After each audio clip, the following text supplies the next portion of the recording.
It's great to meet you too. I'm glad that we were able to do this. Thanks for making the time. I think that the work that you all are doing at Our Duty is really important. Thank you. We do too. Yeah, obviously that's why you do it, Yep. eh? um, so why don't you start by telling me a bit about Our Duty and when this organization formed and why? Well, I wasn't at the beginning of Our Duty. Our Duty started in the UK. And then some parents in the United States picked it up and opened I guess, a branch or a version of it in the United States. When my daughter got into the gender identity, I was looking for groups, and the lead of the U.S. Our Duty is just she's amazing. I mean, she has to stay anonymous, but she's really the machine behind it. And now I get to co-lead with her, and I get to be the face because I'm out. And what was it that brought you to Our Duty and this issue of trans kids or transing kids? Well, my daughter was trans identified for 2 years. So I was foisted into it. I had no idea. I had no idea any of this stuff was going on. And I live in California. So it's kind of funny when I think about it. But it's, the mainstream media doesn't really report on it. And I thought all this stuff was outliers. And then as a parent, especially in California, you're kind of doing this all alone. The only people that are helping you are other parents. And so you find every parent group. I signed up for every parent group I could find. I signed up for every feminist group I could find. I eventually had to start shedding them because there were way too many of them to keep up with. But yeah, I was just looking for anyone to guide me in getting my child back to her reality. And Our Duty fit the bill. And they've been really wonderful in that. I think maybe because they're in the UK, they let my co-partner and I really do a lot of things without having to ask permission to do them. They trust us, and and we're free to do what we know is going to move the needle Mm-hmm. and help other parents. I don't know very much about you, so I don't know how public you are about your story and your personal experience with this. So obviously, feel free to talk or not talk about any details you like. But how long ago was this that your child? I don't know how it went down. Did she announce that she was transgender, or was there sort of a gradual progression there? Yeah, so the normal progression for these kids and mainly girls is they start out as asexual or pansexual or lesbian. They pick some kind of identity that's other than white, cis, what they call basic. uh yeah, I mean, it's just so derogatory, but that's kind of this generation is that if you're not a victim, that you're boring and basic and dull. So all these kids kind of pick these monikers, and then they move on from there. uh with my daughter, she went into the rabbit hole over COVID, the internet. I mean, these stories are all the same. Anybody who's in this, there's a pattern, and why the doctors don't see this pattern. It's so obvious to us. Your child starts puberty, doesn't like their body because they get hips and get their period, and they don't like that. Really typical girl stuff. We all went through that. Nobody was like, "Yay, look at that! I have my period, and now I'm gaining weight. Love it." Yeah. Adult men are looking at me. Yeah, yeah, and I'm 12, so I'm really freaked out by this. Why are they looking at me? Yeah, we all went through this, and now it's pathologized into you must be trans if you don't like these changes. Or you go on the internet and then you take a couple tests and you find out that you are trans. I I don't know if you've ever taken the test. I've taken a few, and yeah, I'm super trans. Good to know. Yeah, yeah, I passed with flying colors. Yeah. What are the kinds of questions that they ask on these quizzes? Oh, the very typical, like, do you like to shop? Yeah, do you like your body? No, my ass is big. Like, I mean, just Yeah. they're nonsensical. Everybody will pass with flying colors. I mean, you're right that a lot of this seems like obvious stuff to any woman who's gone through puberty. Like, if we're talking about why girls transition, going through puberty is really unpleasant and uncomfortable and confusing. Things are happening to your body that you may not want to happen to your body. And all of a sudden, you've got all these eyes on you. Like, you go through childhood without feeling self-conscious or looked at, probably for the most part, not to the same extent that you begin to feel looked at once you go through puberty, and you start developing a woman's body, and all of a sudden you're being judged, and sometimes much worse. Yeah, yeah. I mean, that's so true. And you have to think about, girls go through puberty before boys do, and they go through it. They can start at 11 and 12. And despite, the nonsense that's spewed out there, 12-year-olds are not sexual, and they don't want to be sexual. And so their bodies become sexual before their minds can handle it, and before they can figure out how to control it, or hide it, or so they're foisted into adulthood when they're just not ready. I mean, they're still little kids. And so it's hard. I mean, I don't know about you, but I wore giant sweatshirts, when I started to get my breasts, Yeah. and then other times I would want to show them off. Like, you just didn't know what you were doing. You're a kid. When I was a teenager for a long time, when I was like 13, I would wear layers of clothes. Like, first of all, I wore all my dad's clothes when I was in grade 8. I know you, like, if you're in America, you would say 8th grade. People always make fun of me when I say grade 8, but that's my Canadianism. But yeah, I would wear all my dad's old clothes. So I'd wear like big t-shirts and like big flannel shirts and like relatively baggy jeans and like combat boots.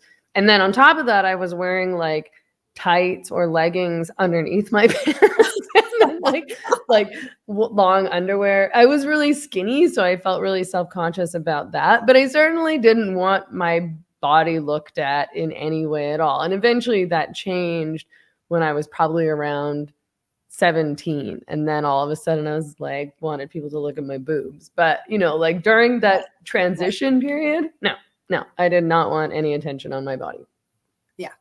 Yeah, I know. I get it. Yeah. So to me, it makes sense that girls would start being like, I want to get rid of these body parts.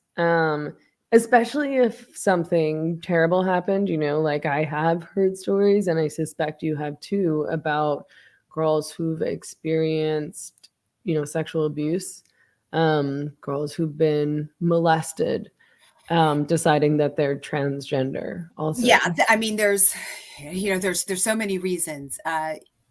Exposure to porn is a huge one. People How don't does want to that talk. work?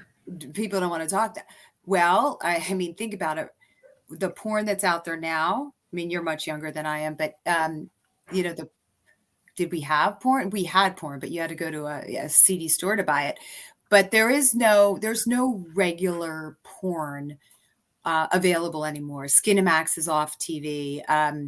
When you go to, if you go to what's that platform?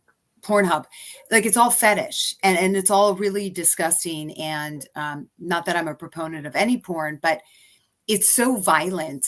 And as a female, if I were exposed to that, and that's how I'm supposed to have sex with somebody, I would flee that.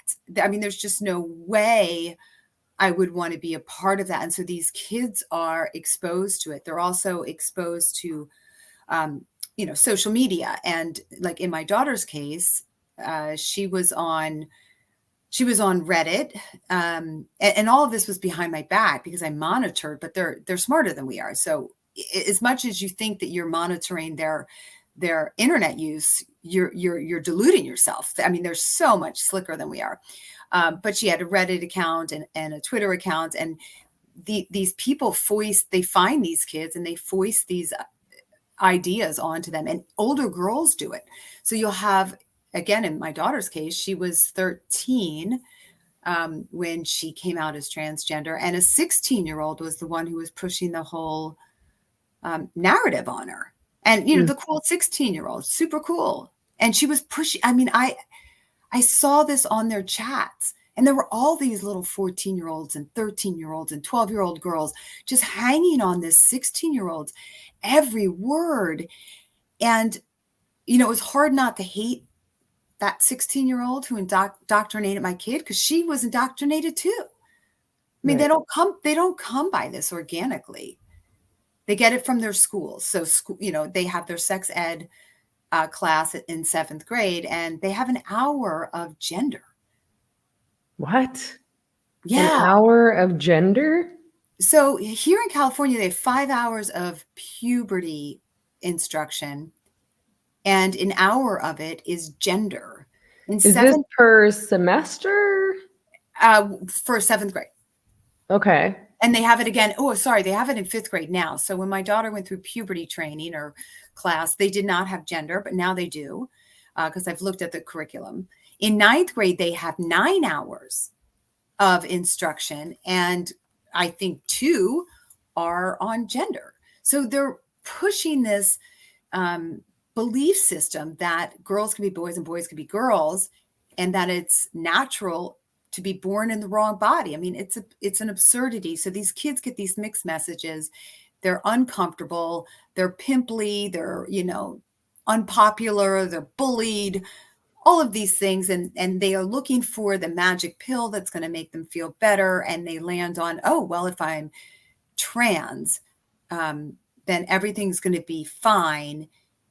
And also these kids get catapulted into stardom when they say that they're trans. Nobody touches a trans kid.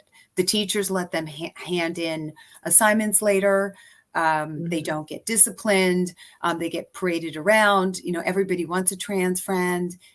And so it's this stardom. And then they start to just believe it.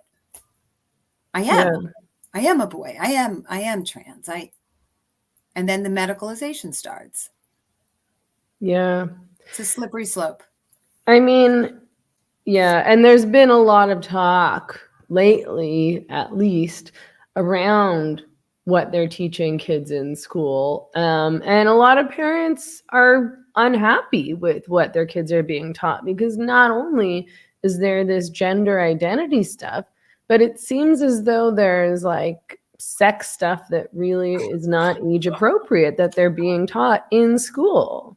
I laugh because it's sometimes when the words come out of my mouth, I can't even believe I'm saying it. But yeah, so I have receipts, I have evidence of 9th graders being asked these questions on a scale of 1 to 10, and they'll have 0 to 10. They're supposed to fill this out. This is part of their homework. How likely are you to masturbate with your boyfriend or a friend in the room? What? I know, it's for real. How likely are you to engage in anal sex? 1 to 10. This is 9th grade. Why we're accepting this? And most of the time, okay, there's this other group too. This is fantastic. There's a group that comes in and teaches porn literacy. Kind of sounds good from the parent standpoint. Oh, they're going to teach kids not to watch porn, and what it does and the addictive aspect of it. No. They come in and they tell them how to watch porn properly, how to watch good porn, how to think about the person behind the camera, think about pleasure, think about who is the strong person in the in the scene. They go to high schools and teach this. Catholic schools are also in the game. Private schools are in the game. You know, charter schools. There are no schools where this isn't happening. And now they go down into the kindergarten level and they read aloud. So they get these books. They get the I Am Jazz. I think there's a book called Max, and they read them to the little kids, the 4-year-olds and 5-year-olds who are still believing in Santa Claus, and they're reading that the doctor could have made a mistake, and then they tuck those books away so parents don't know, but they do that little circle on the carpet and have all the kids sit down there, and it's all keeping secrets from parents, and I'm a liberal at heart. I 30 years Democrat, not a book burning kind of person, but man, what we're doing to our kids, the absolute confusion, telling a child that there can be something entirely wrong with their body, everything. Telling a child that they are transgender is telling the kid that everything is wrong with you. Everything. Your entire body.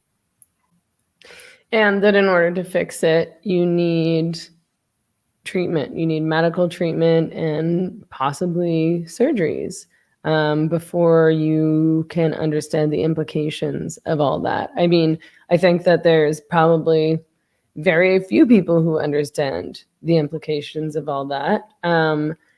As I understand it, we're told by clinics, by medical professionals, by these gender clinics, by these, therapists and by schools and so on and so forth, that things like puberty blockers, hormone treatments for youth who are wanting to transition are reversible. I watched a video that Planned Parenthood put out about puberty blockers for kids, and essentially saying, it was really was selling puberty blockers to kids.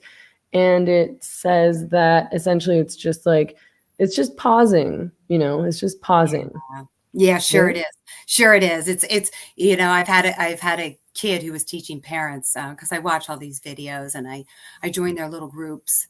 And there was a kid who just said it's like hitting the clicker, hitting the remote control. It's not. It's not. And we have parents in our group whose kids have brittle bones and osteoporosis. I mean, these are real things. If you read the W Path on puberty blockers or even Planned Parenthood, there's a whole bunch of, we don't know.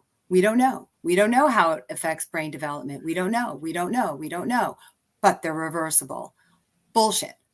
They're not. And we already know this. And there were kids that were put on puberty blockers because of precocious puberty.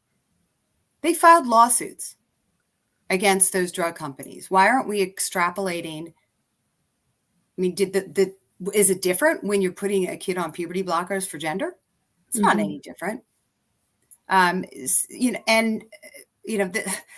Even Planned Parenthood, they have a spokesperson. She's the head of USW Path, Maddie Deutsch. And she writes that puberty blockers are not irreversible. But then on the other hand, maybe they are. They are when they're trying to hawk puberty blockers for Planned Parenthood. It's whatever brings them some money. Well, it's convenient for them not to know. If we don't know if there's a harm or a risk, then I suppose there's no need to warn parents and kids that there's a harm or a risk. Well, they know. And the other thing that they want to do, I mean, this is, you can listen to some of these really crazy W Path and, trans activist doctors. What they want to do is their dream is to place every child on puberty blockers so that they can choose their gender. That's what they're hoping we're going to progress to.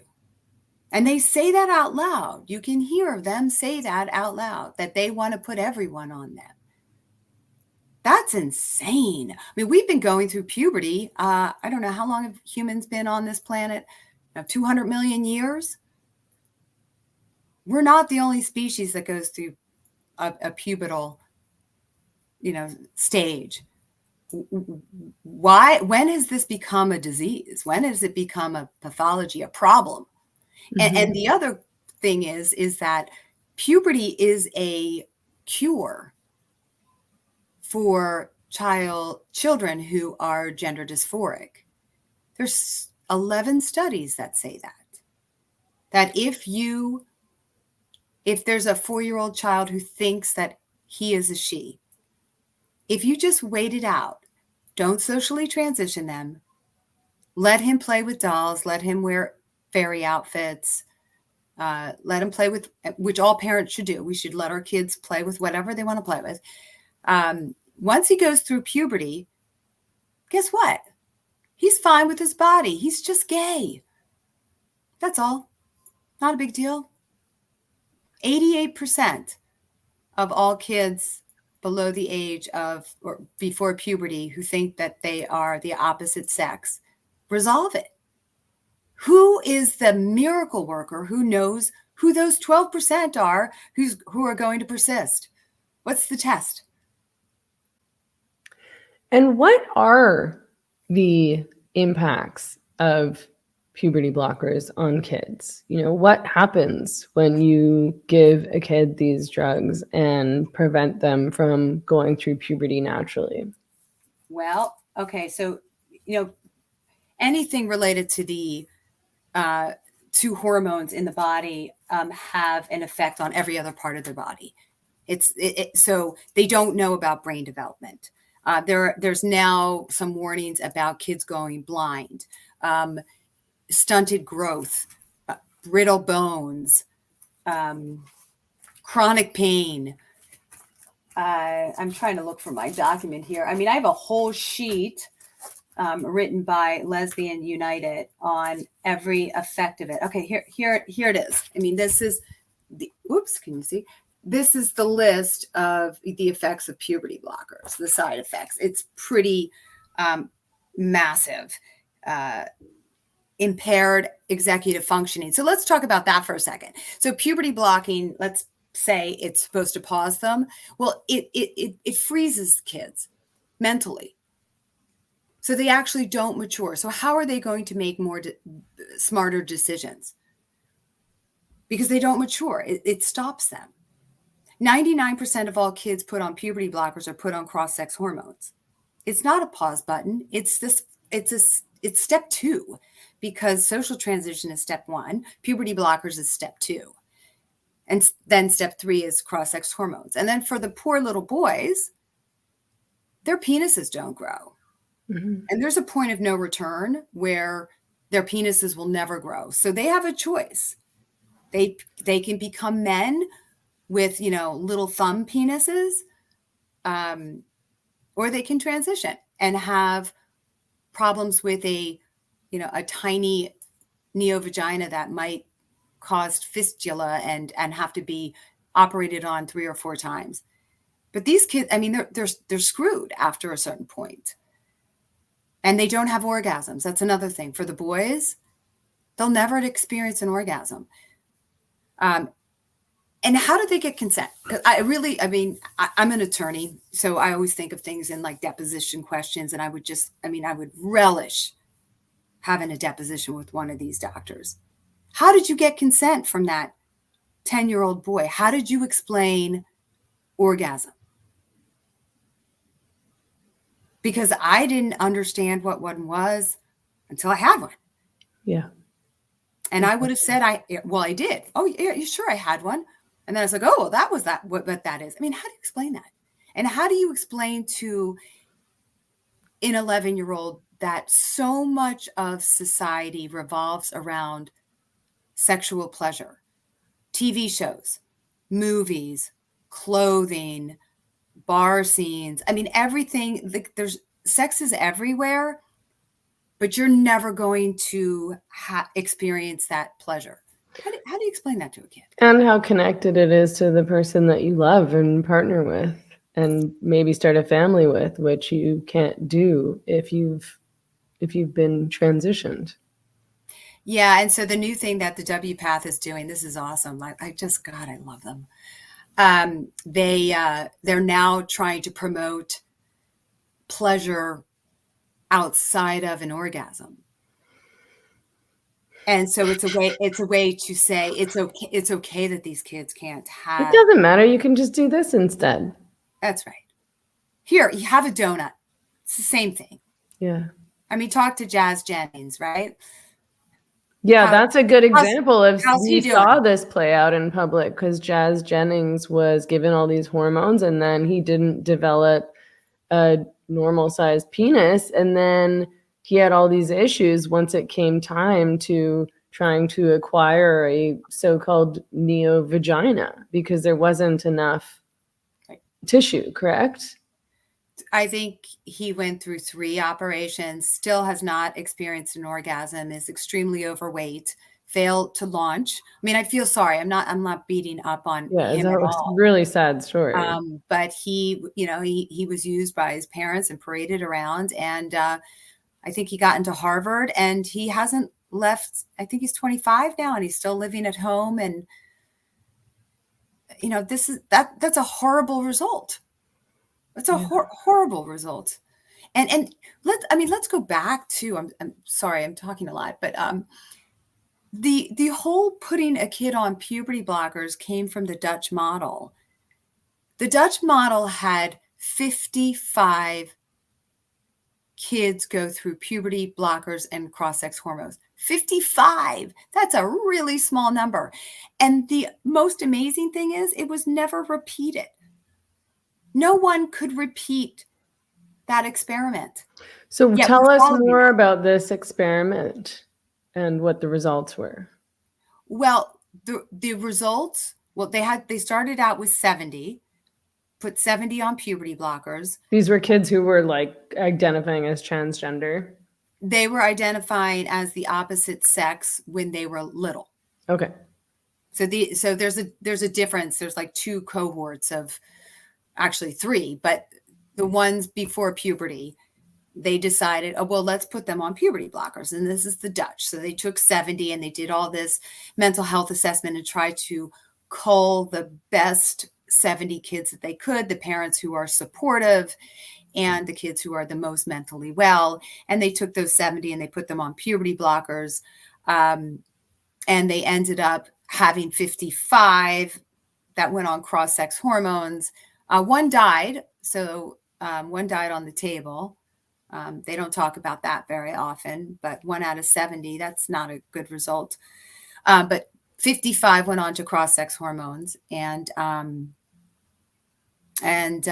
apparently they don't have gender dysphoria anymore because, well, they flipped the questions that they asked them. Instead of asking the female questions, they asked the females who now transitioned to trans men, the men questions. So the whole experiment is fraught, and it's, for an experiment to become science, it has to be repeated. It's never been repeated. Right. But we follow it. 55 kids. And what do they lose? What do we know? Sterility, sexual function, bone density issues. We don't know what happens to their brains. These are kids. We don't know what happens. And possibly a lifetime of surgery. I mean, I don't know how many people understand that transitioning isn't just you get this surgery and you're done. Like it's a whole bunch of surgery, and also often there's complications. The surgery doesn't take, this happens often when we're talking about women who are attempting to transition to become men. These are still experimental surgeries. Right. They are, and they have a huge fail rate. Phalloplasty is like 65%. And yeah, the repeat surgeries on it. And think about the neo-vagina. I mean, they have to insert a dildo into themselves constantly. Think of a little kid a 16-year-old boy doing that. It's just, yeah. And then, of course, the medical community gets them going in and going out, because now they don't have the ability, they don't have their ovaries, they don't have their gonads, they can't actually produce the natural hormones that they used to produce. So even when they transition, they're still a medical patient. Yeah, it's a customer for life. And I think that was something that was outed recently by Matt Walsh. I saw some videos that he put out on Twitter. Did you see this? Do you know what I'm talking about? The Vanderbilt stuff? Yeah. Yeah. I mean, we've known that this is a money thing. I think Joanna Olsen Kennedy in LA said, if you build sorry, go on. Yeah, if you build a gender clinic, they will come. Yeah. You can look in gendermapper. I think it's .org. The number of gender clinics that are all over the country now. I mean, they're creating them and then indoctrinating kids so that they have a steady stream of money. And the money in this is massive. And here in California, the people who are paying for all of this are the taxpayers.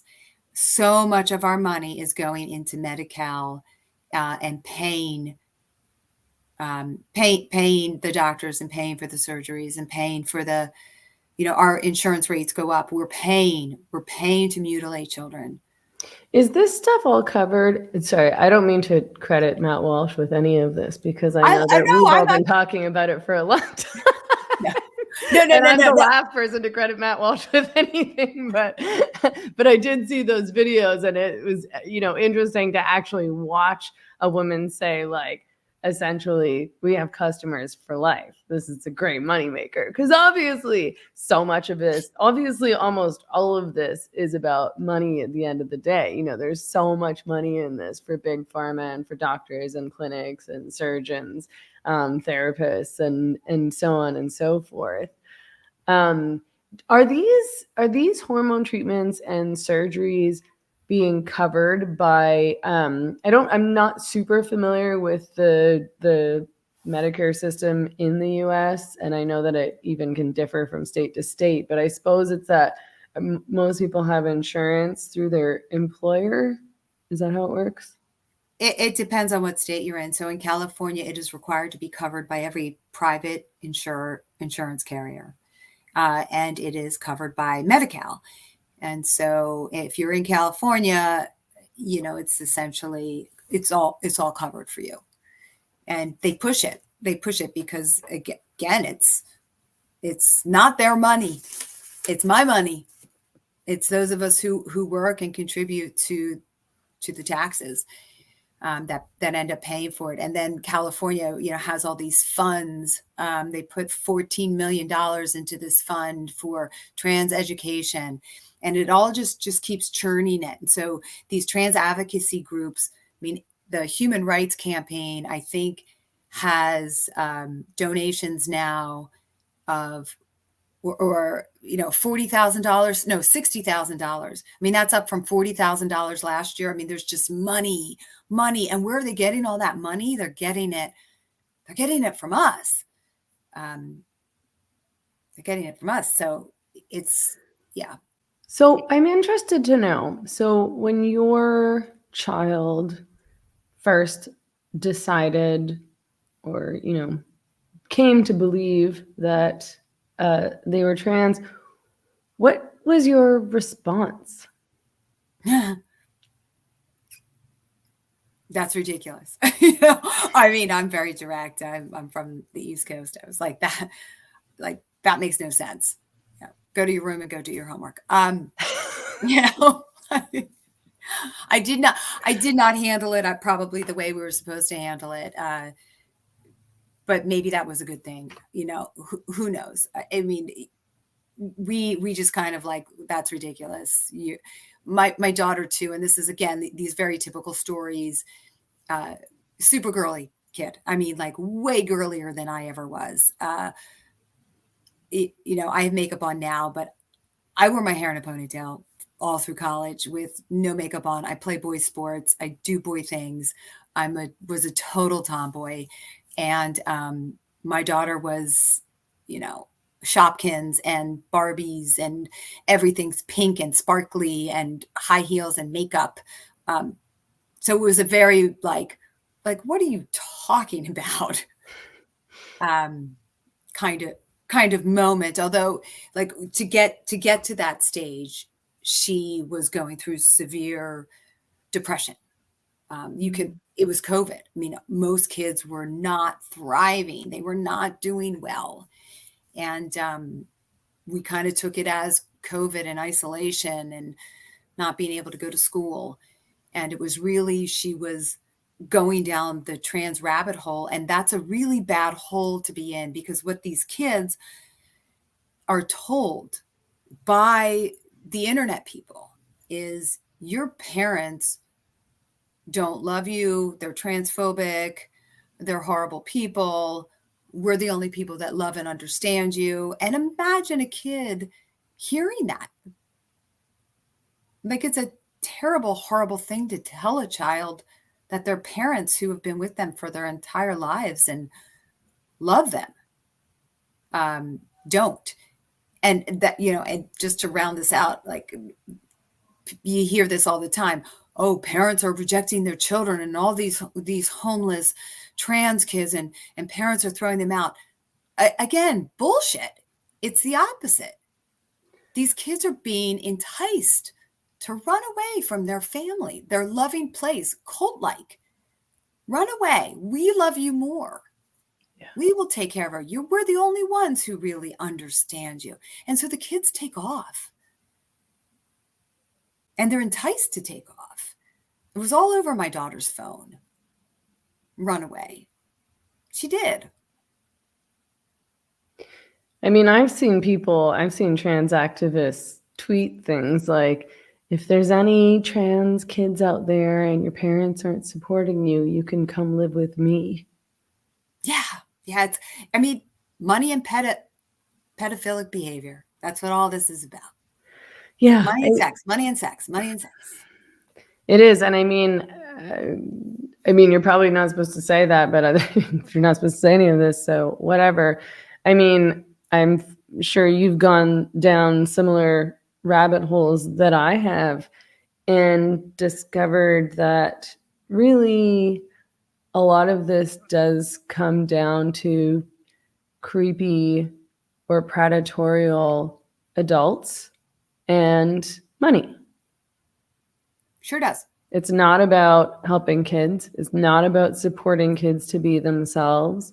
It's not about, helping kids who are dealing with their like bigoted parents who are going to kick them out, as you say. I've never heard of that happening. I mean, I don't know every kid in America or anywhere else, but I've yet to hear a story about parents kicking their kid out because they're trans. I mean, sometimes parents are trying to reason with their kids and trying to fight this pressure on their kid to transition, or their parents are supporting their kid because they don't know what else to do. Yeah. So what did you do? What happened after this? I mean, I get a lot of messages from parents where people ask me or people talk to me about it in real life, and they don't know what to do. They don't know what to say to their kid, or what they would say to their kid if they came home and announced that they were transgender, or that they were the opposite sex, and that they wanted to be now known as a boy, and that they wanted to go on puberty blockers. Yeah. So, we hired a therapist, not knowing what we were really doing. Not doing a great job vetting initially. She told us to call her by a male name. our public school had changed her name to a male name. And so the first couple weeks, I was calling her. I was using nicknames, sometimes calling her a male name. My husband never did it. My son never did it.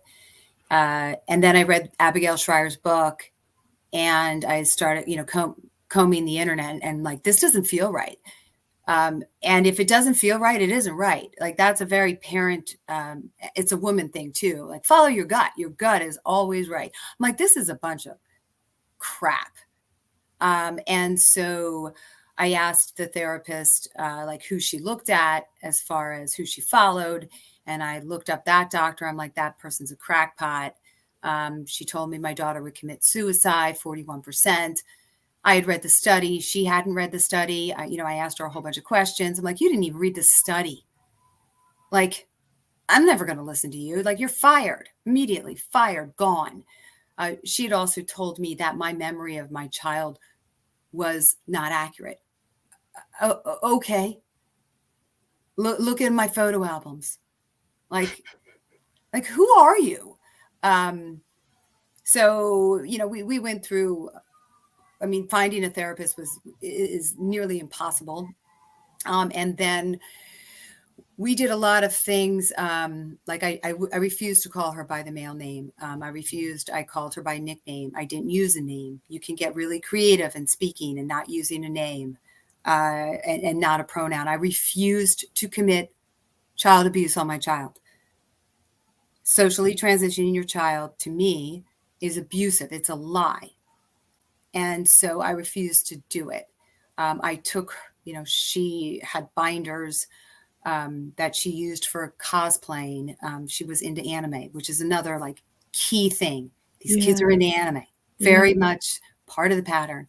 So I took like it seems like gaming, anime, Yeah. and then porn also factors in. Yep, they all factor in. And then the other thing is too, when these kids put on their Instagram, they put FTM, female to male. It is like a fly on shit for the, the older men to find these kids, and they prey on them. It's a siren that draws them. And so, the real key to get your kid out of this is you got to take the phone. So I did that. And, that's World War III. Like, that's when she ran away. And really, really hard. It's not for the faint of heart. Severe depression. It's like, taking heroin from a heroin addict. That was probably the darkest moment in my life. And I hope never to experience that ever again. And that's why I advocate, against this stuff, because I wouldn't want my worst enemy to have to go through the year and a half or 2 years that we did extracting my daughter from this. But yeah, the phone, you gotta cut the internet, and then you have to be smarter than them, because friends will drop phones off in the mailbox. You got to break up all the friendships. Sounds harsh, but yeah, all those bad influences, gone. Send your kid to, visit family, uncles and aunts that aren't falling for this. It's a Herculean task. It's expensive, and it's grueling. I had to, I quit my job. It was a full-time job to get my kid well.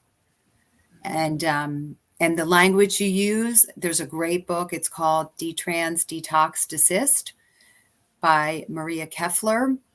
I use that as my guidebook to find words. And then I made it really apparent to my child that I didn't agree with any of this. I wore a shirt that said, "No one's born in the wrong body," daily. I left all my trans books out. All Abigail Schreier, I had a box of them. They were in every room. I made it very clear to my kid that I was fighting this. My protest signs in plain sight. I wasn't going to hide that your mom who loves you, or your mom who has a graduate degree, your mom who you used to respect and used to think was honest, is fighting this. So maybe that will get her to think. And, I'll never know what was the thing that turned her, because I did an all-out assault. I was not, I didn't tiptoe around it. I went after the elephant. And I presume that you've met a lot of parents who have been through similar situations to you in doing the work that you do. I mean, what did you learn from their stories about what works and what doesn't work? I mean, obviously what you did work. I know a lot of parents who sort of take the approach of like, well, this is just a phase, so I'll just go along with it and hope they come out of it. That's a mistake. I mean, it can happen, but that's a huge, huge mistake, because first of all, the kids need an out. So when they say that they're trans, again, they get, that they get this like, oh, you're so brave, and oh, how amazing, and I'm so glad you're your authentic self, and everybody kind of, kisses their rear end, and then they have to backtrack. Well, you've got to be the one that they can point to get them out. Like, you have to be the one. My mom won't give me my phone back until you stop calling me a male name. You get to be the bad guy. You have to give them that. So, waiting around for them to see the light is really hard, especially when, trans is ubiquitous. I mean, it's in stores, it's on cereal boxes, it's at Starbucks. I mean, it's everywhere.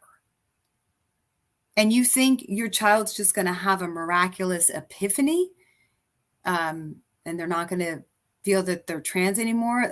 That's a risk, especially when the kids are under 18. That is, you still have control, and you need to grab that control as much as you can. You don't have to be harsh, but you need to learn the language, and you need to learn to, I did a lot of, I call these drive-bys. So I would talk to her about other cults. Like in the car, I would have a cult podcast on, and we'd be like kind of laughing about like, how did somebody get caught in that? Ugh. Then I'd say, yeah, some people think trans is a cult. And then I'd walk away. Don't wait for an answer. Hey, Johnson & Johnson's not good for females. Are you allowed to get that? And then I'd walk away. Just little like nuggets of let me see if I can get you to think logically about this. Not smashing them in the face with, do you know puberty blockers will, hurt your brain and can cause blindness. They're invincible. That stuff doesn't resonate. You need to let them think that they figured it out on their own, and then you get to be the one to make the pronouncement that they can no longer go by this name. So why do you think that there is that connection with gaming and anime and then pornography? I mean, it's like, it's obvious, like when you look at the social media accounts of these youth or young adults who are really into the trans thing, they are almost always connected. Like they'll have like an anime avatar, or they'll have some sort of anime stuff in their bio. Same thing with gaming. And yeah, I mean, is it just that these are internet cultures and this is where they're exposed, or what do you think that's about? Well, I think it's escapism. I mean, if you could put a suit on and make yourself, a supermodel, would you put it on? So these kids' personas are these avatars, are these characters, because they don't, living in real life, they didn't for a year and a half or a year during COVID. They lived in a computer, and so they could create anything that they wanted to, and they could be that, and they were told that they could be that. And that's what trans is. You can create, you can change everything about you, and you can create something else and be that. So, and anime too, talking with a lot of detransitioners who were into the anime stuff, the girls in anime are hypersexualized, always big breasts and tiny little skirts. And the guys, there's always, the man, gay man. So he's very masculine. And then there's kind of the female male. So he's the counterpart who's usually gay or very feminine male. And so the girls think that they're him. They don't want to be the sexualized girl. They want to be the cool guy. And so they glum onto that. And also, anime is it goes dark really fast, and it goes into hentai, which is really disgusting pornography where uncles are having sex with children, rape. And so once you're an anime kid, guess who's sending you hentai? These older people, hey, have you looked at this? And their brains can't discern what is happening to them. They're intrigued by it. And so then they get addicted to it. So that's the anime thing. It's the same idea too. When post-COVID, all these young girls went back to school, they didn't have to wear masks anymore, but they did. Why? They were hiding themselves. They were trying to disappear. They don't want people to, see their pimple. Some girls didn't even want to go back to school. They chose to stay online because their avatar or their picture was pretty. And maybe now they didn't feel pretty anymore. They've gained weight, or their avatar was a cartoon character, and everybody's going to now see that they're not that cute, or they think that they're not that cute. Yeah, it's a problem with social media in general for girls especially, because first of all, you can alter the way that you appear online using filters and airbrush apps and all sorts of things. But also you're looking at photos of all these other girls who are doing the same thing, and you're constantly comparing yourself, and you're training yourself to seek validation. You're so pretty, you're so hot, so on and so forth. And you're being sexualized by legions of strangers. And people are pressuring you, boys, and I'm sure men as well, to send photos and send nudes. And I think that it must be so hard for girls today. It's always been hard for girls, but this in particular seems quite devastating. Yeah, think about growing up. We had magazine covers. So, again, I'm older than you. So we had like Christy Brinkley and, the supermodels. There were maybe like 10 of them. And you didn't feel like you were competing with them because they were so out of your league. We weren't even trying to be them because they were over here, and everybody else, we went to school and we looked like. Yeah, it's not like you're 12 years old and you're like, I'm going to look like Cindy Crawford. Exactly. But now it seems to girls that everybody is Cindy Crawford because they airbrush, they make them look thinner, and maybe their pictures like that. And then they go to school and they actually don't look like that, and they know that they were making a mirage of themselves. But yeah, it's tough. It's tough. I just have to, because you were talking about the internet people. Let me just, I love to just dish on my first therapist. My daughter had 40,000 followers on Instagram. Yeah. And the therapist said, that's amazing. You should be so proud of her. I'm like, are you a nut job? You're an absolute nut job. You're like, that's not good for a teenage girl. My kid is 13. She shouldn't even be freaking on Instagram. I know. She's 13. She's 13. With, these were the fake accounts that I didn't follow. She's 13. Like, Like, that's Why are dangerous. they following her? Like Yeah. that's a stunning fact. I just looked at her. I'm like, are you kidding me? You know, those are the things too I did to my daughter to teach her how strong the internet was.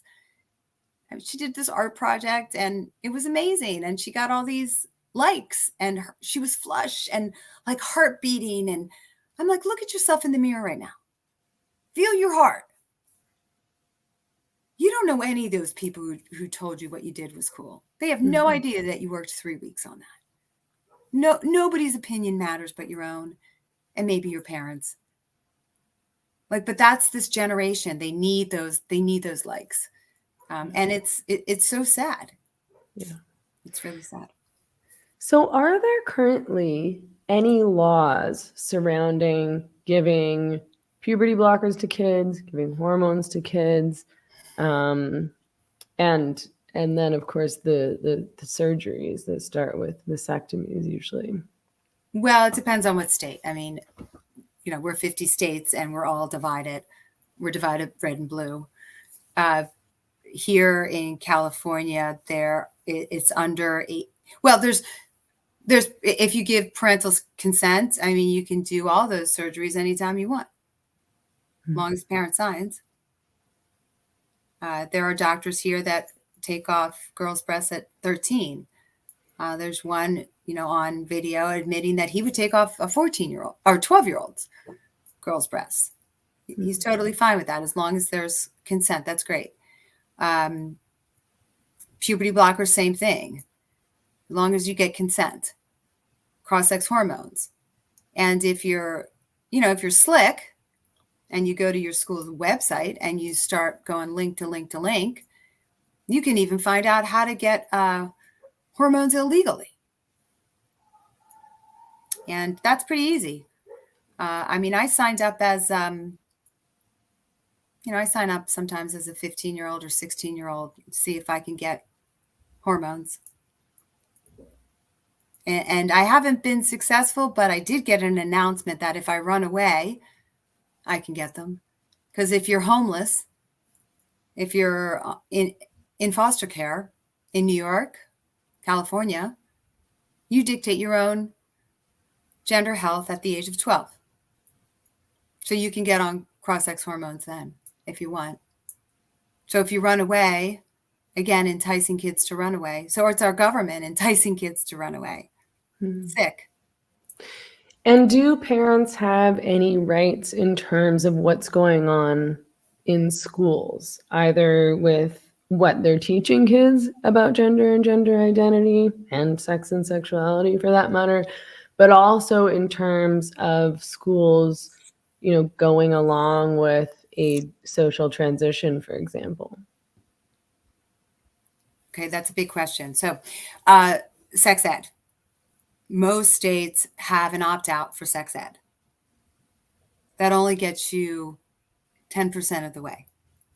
So you pull your kid out of sex ed, you miss that hour of gender indoctrination. They teach gender ideology in English class with the books that they choose for kids. They teach it in math. They have word problems. They teach it in social sciences.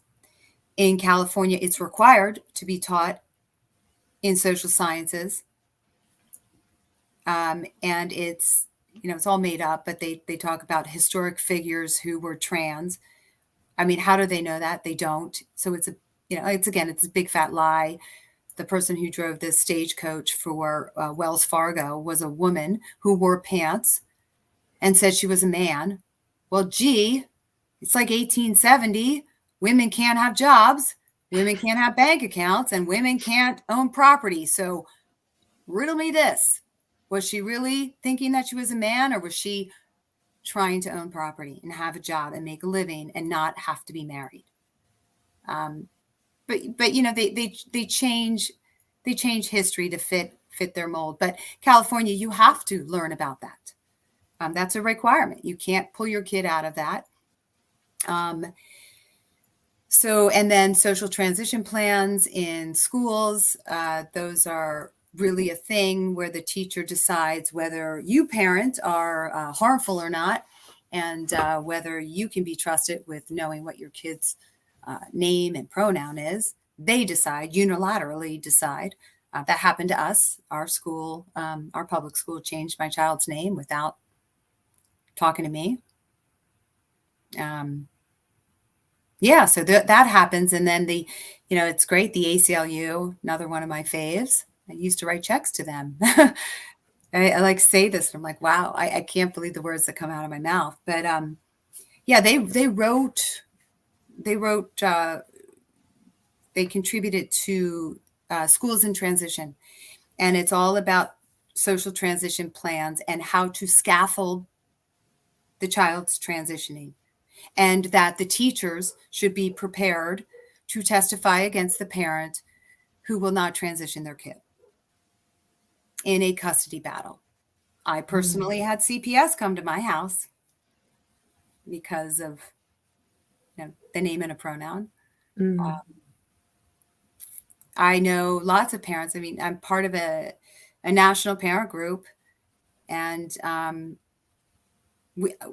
we bear witness to this. Sorry, I'm going to get a little teary-eyed.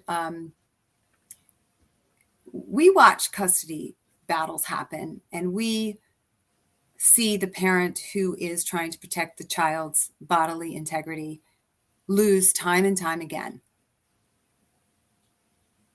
And I mean, it's consistent. It's in Maryland, Pennsylvania, Utah, Arizona, Texas. It's everywhere that the parent who is trying to safeguard their child will lose custody. And here in California, we just passed an amazing law. Thank you, Scott Wiener, Governor Newsom. If the parents have a custody agreement in another state, and let's say mom and dad share custody, and so they share medical decisions.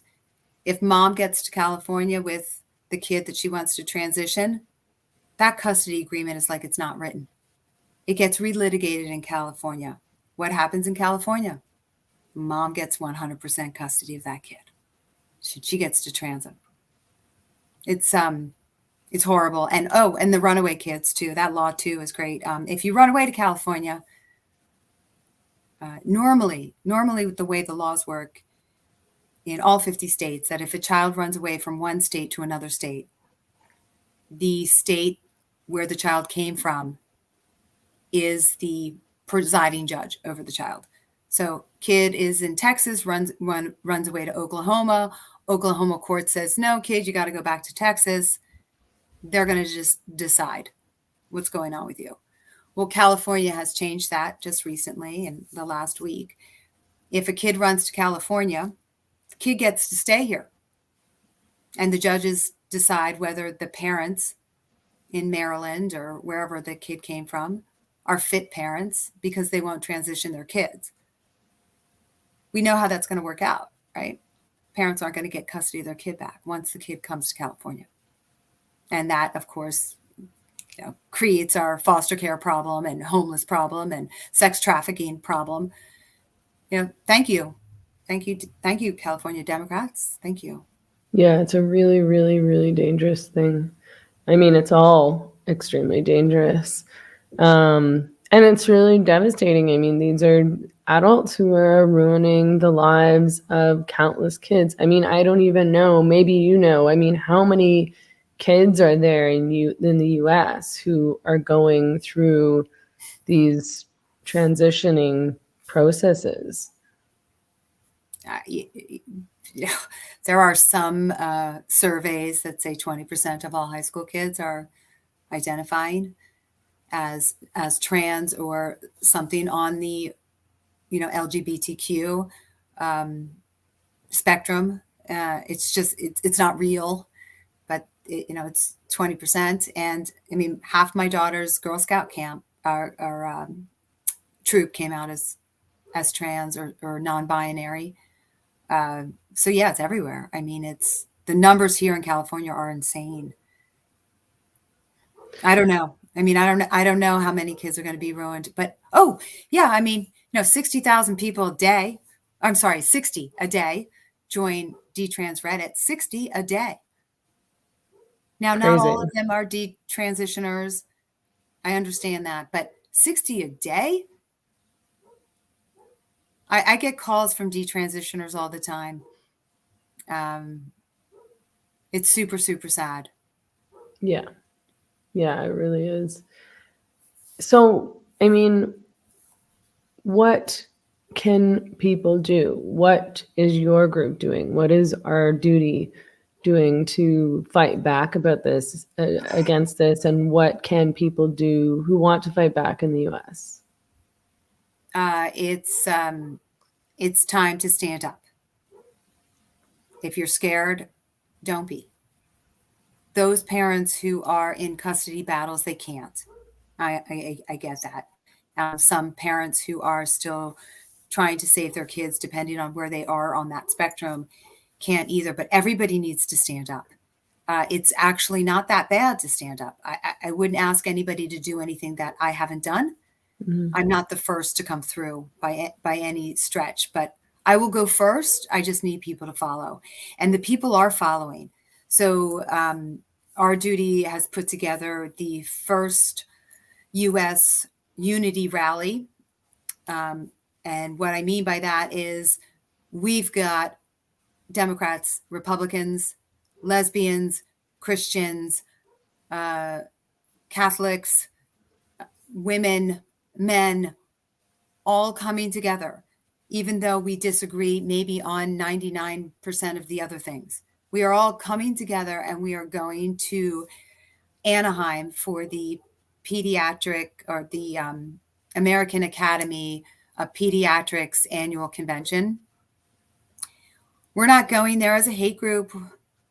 We're not going to be disruptors. We're not going to be banging on pots.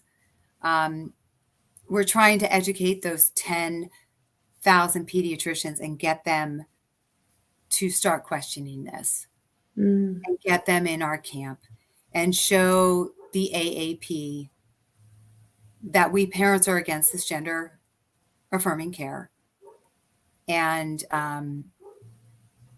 that we're not going to relent. They need to change what they're doing. We need to propose legislation. We need armchair advocates, is what I call them. I mean, I made up all of these documents, and they're on our website. They're quick facts about what's happening in the UK, Finland, Sweden. Um, you know why trans isn't the new gay. They're really quick. Put these packets together. Put them in the free libraries around your neighborhood. Stick them at Starbucks. Stick them at the libraries. Hand them out to other parents. Hand them to your pediatrician. Send them to therapists. I mean, you can do this all under the cover of anonymity. Just educate, because there's a lot of people who have no idea what is going on. I didn't. I mean, I'm a mainstream media person. I was a reader of the New York Times. They don't cover this accurately. NPR, all of, again, a good liberal. No idea that this stuff was happening. So we have to get loud and we have to be organized and we have to join forces. We can't have the feminists in one corner and the parents in another corner. We all have to be together, and we can go our separate ways later. That's fine. Right now, we all have to put that aside and stand united. And so that's what's happening in Anaheim. We're standing united. Yeah, I agree with you. And can people join you in Anaheim? This is happening on October 8th. Is that correct? Yes. So it's happening on Saturday. People are welcome to join, but I don't want anybody to join who is a hothead. We're going to be standing there silently with our signs, and we're Yeah. going to be educating doctors. So this is not the Boston Children's type of rally where people are yelling in megaphones. We have to be better than them, and we can do our message silently. That's what our signs are. So if people want to come and they are peaceful, and they can go to our website, ourduty.group, read the pledge. If the pledge is something that you can't abide by, please don't come. We don't want you there. We don't want, and if you are calm and cool and collected,